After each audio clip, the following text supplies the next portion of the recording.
Everybody's got a story, you just have to listen. Well, I'm Joe Pardavila, and this is Good Listen. And if you've been keeping up with the Justin Baldoni, Blake Lively drama, you know that the title of a intimacy coordinator has come up in reports.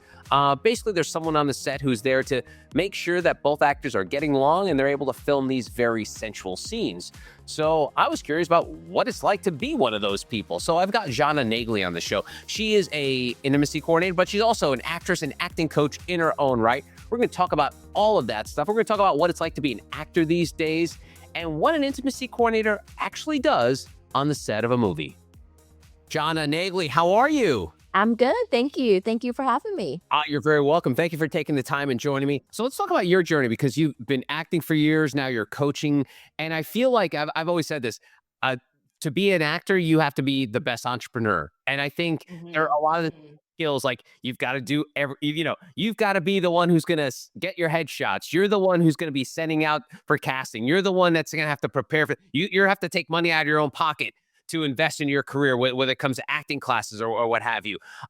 So tell me about how you've used this, because obviously you are an entrepreneur within being an entrepreneur. So tell me about this journey of being an actor to now doing stuff where you're teaching and helping the next generation of actors.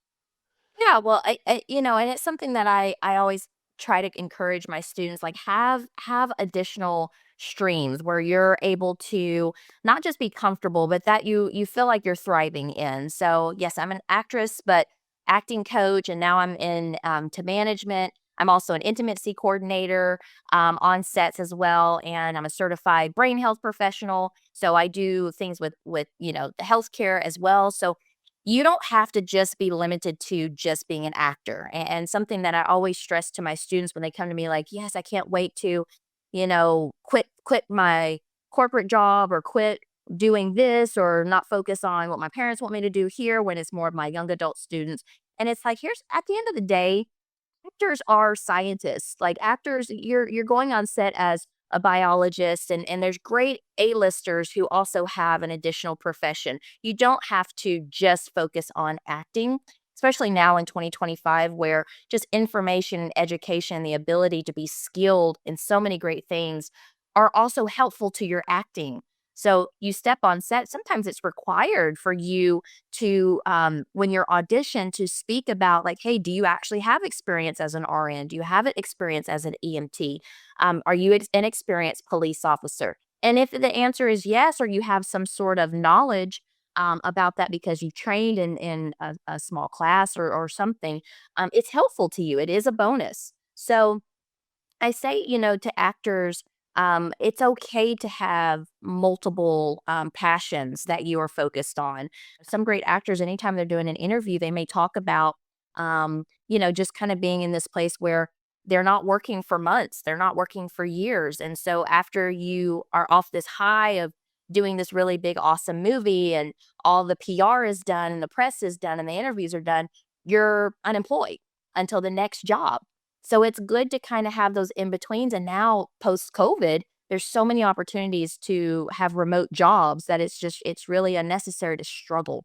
I just think the struggling working actor isn't as necessary as it used to be. Like it was like a big deal, a big, awesome, shield that you held and was able to carry. If it's like, yeah, I struggled to the pits and the depths and didn't eat for days, it's just not necessary. Like, take care of yourself, be healthy. It's 2025. Like, you can totally do both. And I'm a big advocate for that. And not only that, but I also provide jobs for my students. Most of my coaches in my studio have been students of mine for many years, and they, earned their positions to now make money as my coaches. So, I just think there's room for, additional expansion in your artistry. Nice, that's great. You mentioned it there, and you posted on Threads a while back that you had booked an intimacy coordinator gig. And for a lot of us, that position was like, what does that even mean? Until the whole Justin Baldoni, Blake Lively thing came about, and then all of a sudden, like, oh, so there's someone on set making sure that these love scenes are done well, with complete what's the word, consent from each actor. What's it like to actually do something like that? It's a very challenging position, honestly, because it's not just choreographing, and a lot of individuals who aren't super familiar with the position think that we kind of are on set just to make sure that the hot and steamy scenes keep their boundaries. But also there's a lot of emotional intelligence that is required as well. So I'm also like a conversationalist. I help diffuse kind of irritation that may stir up between a producer and a director and actors who don't feel confident or comfortable or even secure enough to say, "Hey, I'm having a problem with wardrobe." Or so we actually do a lot for the entire set, outside of just choreograph the steamy scenes. Now that is like our big job. Of course, the project that I'm working on, it is a film this month. It is a lot of choreographing, but as an intimacy coordinator, I work ahead with these actors. I help them build chemistry, make sure that I understand their boundaries, but also I'm a direct liaison between the actors and the director. So when the director needs a little bit more, or the director's trying to find certain views and angles without crossing those boundaries, I'm the one that everyone kind of relies on to make sure that we get the great shot, we get what is the vision, but also no one is no lines are crossed, and no one feels like they jeopardized any of their values for an opportunity, because that's not worth it. Now, I'm curious, how do you handle the legalese of this? Because for many actors, they have certain stipulations in their contract where maybe they'll show an ass cheek, or they'll show Yeah. one boob, or whatever. I'm Right. making it up. Right. So Sure. how do you navigate that as so obviously as an intimacy coordinator, you have to know this going in, and then Yes. somehow choreograph around these sort Yeah. of ground rules, right? Yeah, absolutely, and it's a closed set, so nowadays it used to be everyone was kind of around and even crew, but it's minimized to maybe 3 or 4 crew members, if that. So 1 audio, the camera, camera guy, the director, maybe 1 producer, and myself. So it is all rehearsed and prepared way beforehand. And for me, that is where I kind of am in there as like the referee, where the shot has to be handled so delicately that nothing slips. There isn't an inappropriate moment, although while keeping the chemistry and the energy needed to get the scene done. So it's a lot of very hands-on, stop go. Let's make sure that we're all appropriate. And it is very serious because, again, per SAG and all the adjustments newly with SAG, it is required to really have them on certain sets per SAG rules in this, and if it's a SAG project. Okay, without being crass, I'm just Yeah. curious. So, say we all kind of know how sex works, but like when these are Yeah. choreographed, do you say there's going to be 3 thrusts here, you're going to touch her buttocks here? Like, is it that like spelled out during this choreographing stage? It actually depends on the project. So this one that I'm currently working on, there's not a lot of the close-ups. It's more so the angle of the camera is gonna be like we're peeping in a window. So it's actually gonna be more of a master shot. And so the actors are gonna choreograph their whole, hot and steamy moment, tossing themselves around their apartment. So with an angle like that, it's not really necessary. It's like a dance. You hit your marks, and what happens happens, and we're going to rehearse it enough times to where, when it comes time to film, it's a rehearsed choreographed dance.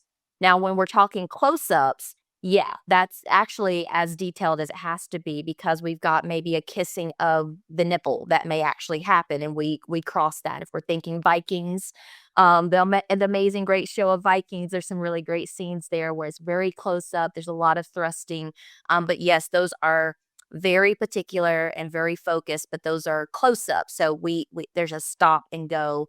We're gonna do the thrust here, stop, break, reset, different angle. Now we're gonna get the top, the here. Yeah, so Wow. it's very particular. It may be 150 shots to get that one momentum of a thrust Wow. action.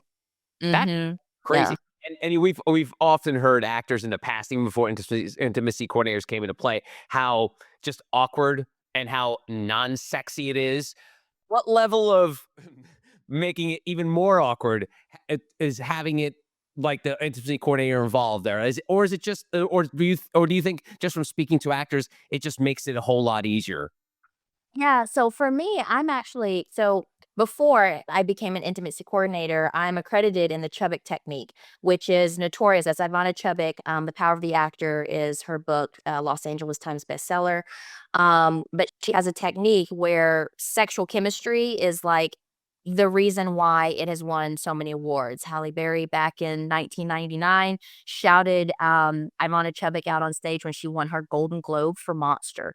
So and that's one of the like, if you look up most famous sex scenes, monster Roger ball, Paul. Listen, yeah. monsters ball will come up. So, and Ivana Chubbuck was that's really what she's known for is the sexual chemistry in the scene. Now, that's without edits. So my point is I was trained in that first, and a lot of times when I was brought on set as acting coach, it was because of the chemistry that was lacking. So I was actually brought on sets where the two actors did not like each other as human beings, and there was some tension there. So they brought me on to like as a emergency to get the hot and steamy going so they can get this shot and move out of this location that they paid for. so um so with that, it's like I have a mix. So I definitely infuse that. That's why I always I require anytime I'm going to intimacy coordinate a scene, I have to work with the actors in rehearsals privately before so they can build chemistry with each other. We can just talk. They can get to know each other, and then we can talk about the characters and why the sex is even happening. I think that's important. And so that takes a lot of the awkwardness out of it when you have an objective. So, for instance, this particular movie that I'm working on currently, they're trying to have a child. So, there's like a lot of passion that's involved. There's purpose to it. It's not just, your average one night stand kind of fun thing. And those are fun too, but we're talking different objectives. So, I think that takes a lot of the awkwardness out when you have someone skilled enough that can share with you like this is the why. What are we doing here? Outside of just the act of the do. Yeah, the do, the deed. What about chemistry? Because it's to me, it's fascinating because it's one of those things that it's obviously subjective. No one really knows. It's chemistry is one of those funny. No one knows what it is until you see it. So and I've seen there's been certain shows where I'll be like, yeah, I don't know if those people don't like each other, but there's just not that it thing. Mhm. How does it happen? Is it luck? Like if we look back at the history of cinema and we see these, either Tom Hanks and Meg Ryan, or reel off any famous coupling on screen. Like, Yeah. how do you explain chemistry between two actors on a set? Yeah, and I think a lot of that has to do with them being professional and, like, rehearsing before, getting to know each other before, spending time with each other, and actually liking each other. And it doesn't have to, obviously, some actors are married and actually in relationships outside of having to play their acting relationship. So there is a bonding that needs to happen, and professionally, like, if you're in the field professionally, you will have that desire to want to bond with them. And that goes for parent child too, because kids are really difficult and shy to work with if they're not all over the place, but also they're creative artists. So it's like we don't want to dim them down because we need that playfulness. So the same with it really is the same with any relationship that you have. If you're playing mother and son, there's a bond that needs to happen. You need to spend time with each other outside of just the first day of set. And I think that eliminates a lot of the awkwardness. I once booked a commercial that we had to be on. It was more of an infomercial, so we were supposed to be friends, and we were flown to New Orleans to hang out down on French Street to go hang out. They paid for us to go have some dinners together to build like a bond as if we had been college friends for college friends and gotten older and had families, but like hanging out now and cooking together. But they sent us down to New Orleans. They put us up in Boomtown at a casino, so they gave us vouchers to go have crab legs and just to build a relationship. And hey, it worked because they improv the whole commercial. They improv the whole thing for the 3 days that we were there on set, and it was just like we had known each other for years and had just met. Yeah. And one came from Los Angeles, another from New York, and I came from Atlanta. So See what crab legs will do. I mean, that'll create Yeah. chemistry any day. Um, so I think people who either are involved with actors, maybe family, date romantically, I think they know what sometimes a role will require because we've all seen Yeah. like a movie.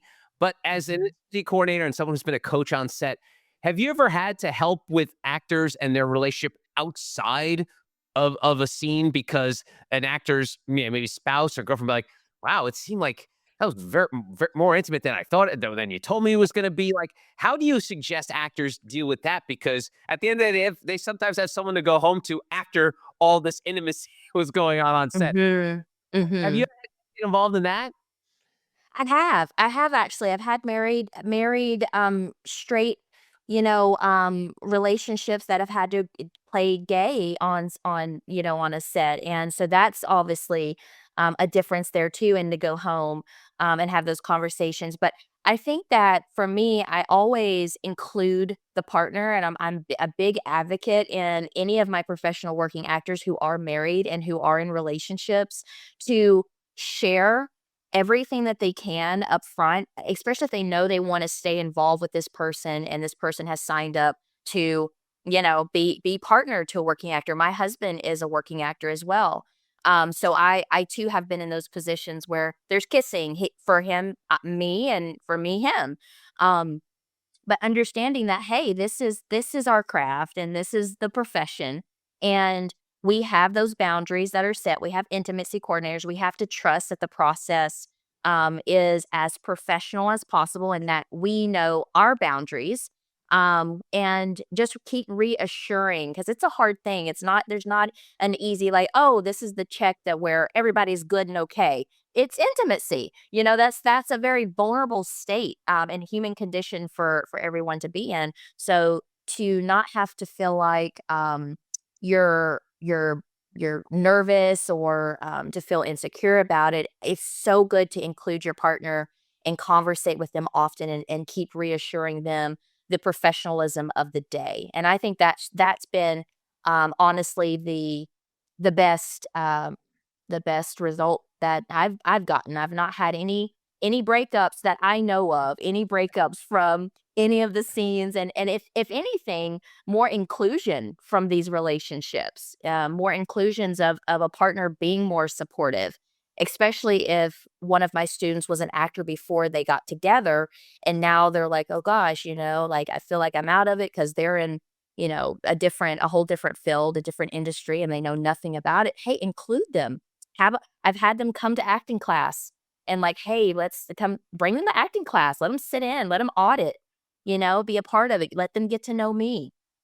Things like that. So I think it's like with any profession that you do, I think it's important to include your spouse and your partner. They should be your biggest support. That's awesome. That's great stuff. All right, so you kind of hinted this earlier, but when you're an actor, you're the ultimate freelancer. You spend a lot of times unemployed, and someone could be watching this who's maybe not an actor, and they could have downward turns in their career, and there's this moment where like they lose their identity, they don't know who they are, and they don't know how to fill that Mhm. time. Especially people that are maybe just genetically built to be busy. What kind of advice do you give to people who have these downward cycles of their life where they're just nothing's going right, or maybe they just haven't found that next opportunity for themselves? Well, how do you help actors and maybe other people that could be struggling with something like that? Yeah, I'm huge on giving yourself grace, one, and keeping that as a reminder. Like, give yourself grace that you don't control outside of you with this industry. This industry is very unpredictable. Your next job, like, you can fight really hard for it, and you can have all of your boxes checked on your active access. Your headshots look phenomenal, and you can hear nothing for that entire year. And that's just the name of the trade for this industry. So, one, when you have that understanding and give yourself some grace on that and say, "Hey, I'm putting my best foot forward. I know I'm training hard and I know I'm highly skilled.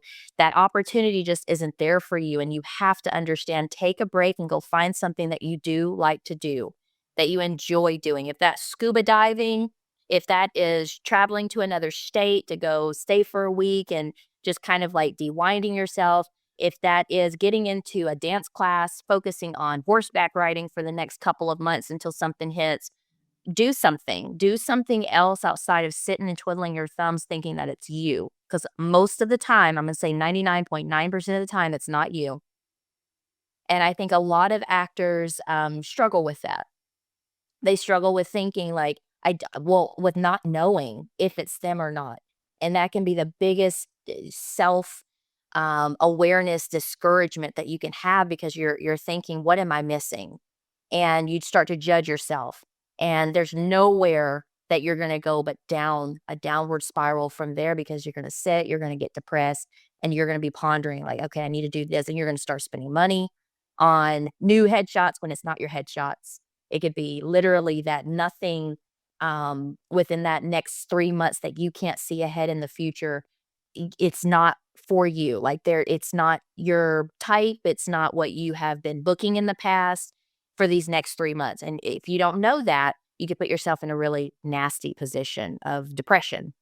So I always recommend my students stay active in other groups, do other things. PA, you're not above anything. Now, if you're union, it's a limit to doing student films and non-union films. Like, you can't do those to an extent. There's been a few rules, so know your rules.